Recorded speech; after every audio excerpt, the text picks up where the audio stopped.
রবি, রবি, এদিকে এসো।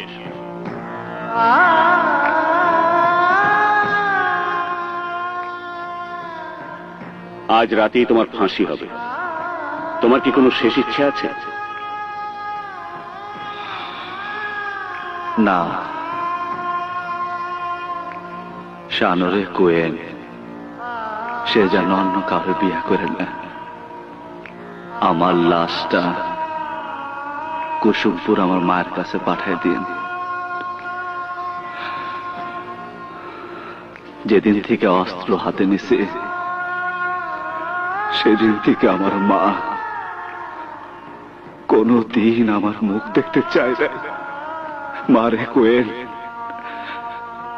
কুসুমপুর থেকে যে শান্তশিষ্ট রবি ঢাকায় আইছিল, রবি লাশ হয়ে সেরকম শান্তশিষ্ট হইয়া আবার ফিরাইছে। কবর দেওয়ার আগে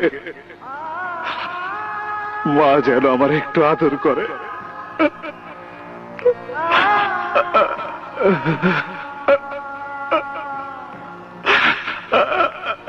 আমার কপালে, আমার কপালে, আমার কপালে একটা চুমা দেয়।